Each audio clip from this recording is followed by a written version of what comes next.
വലിയേട്ടൻ ഇന്ന് കിടില ഒരു സർപ്രൈസും കൊണ്ടാണ് വന്നിട്ടുള്ളത്. കൊണ്ടുവന്ന പാടെ എന്റെ കയ്യിലേക്കാണ് തന്നതെങ്കിലും വീഡിയോ എടുത്തതിന് ശേഷം അമ്മയ്ക്ക് കൈമാറിക്കോളാൻ പറഞ്ഞിട്ടുണ്ടായിരുന്നു. ഞാൻ പറഞ്ഞതിൽ നിന്ന് തന്നെ നിങ്ങൾക്ക് വ്യക്തമായി കാണും ഇത് ആർക്ക് വാങ്ങിച്ച ഫോണാണെന്നുള്ളത്. കുറെ നാളായി അമ്മയ്ക്ക് ഫോൺ വാങ്ങണമെന്ന് പറഞ്ഞിട്ടുണ്ടായിരുന്നു. നല്ല ഓഫറിന് കിട്ടിയപ്പോൾ ചേട്ടൻ വാങ്ങിച്ചതാണ്. സംഭവം ഫോണിന്റെ കൂടെ നമുക്ക് ഓഫറായിട്ട് ഒരുപാട് സാധനങ്ങൾ കിട്ടിയിട്ടുണ്ടായിരുന്നു. അതാണ് ഞാൻ ഇനി നിരത്തി വെച്ചുകൊണ്ടിരിക്കുന്നത്.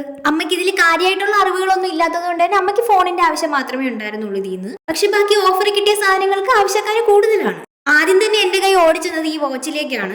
6 മാസം വാറന്റി ഒക്കെ ഉള്ള ഒരു നല്ല കിടിലം സ്മാർട്ട് വാച്ച് ആണ് നമുക്ക് കിട്ടിയത്. അതിന്റെ കൂടെ തന്നെ അതിന്റെ ചാർജറും നമുക്ക് കിട്ടിയിട്ടുണ്ടായിരുന്നു.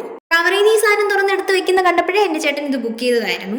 എനിക്കും വലിയേട്ടന് ഹെഡ്സെറ്റ് ഉള്ളതുകൊണ്ട് തന്നെ പിന്നെ ഞങ്ങൾ അടി ഉണ്ടാക്കാൻ പോയില്ല. കവറിന്റെ കയ്യിൽ ഏൽപ്പിച്ചപ്പോഴേ വലിയേട്ടൻ പറഞ്ഞതാണ് പവർ ബാങ്ക് എനിക്ക് വേണമെന്ന്. അവസാനമായിട്ട് ഈ ഒരു സ്പീക്കറും കൂടെ ഉണ്ടായിരുന്നു. സ്പീക്കറിന് ആർക്കും ഡിമാൻഡ് ഇല്ലാത്തതുകൊണ്ട് തന്നെ ഒരു പുതുമുതലാക്കി വെച്ചു. അവസാനം ഞാൻ ഫോൺ നോക്കുവാണ്. ഫോണ് കയ്യിൽ കിട്ടിയാൽ നമ്മൾ ക്യാമറ ചെക്ക് ചെയ്യണമല്ലോ. ഓണം പ്രമാണിച്ചിട്ട് ഓഫറാണ്. ഇപ്പൊ വാങ്ങിയാൽ ഇരട്ടി വാങ്ങാം.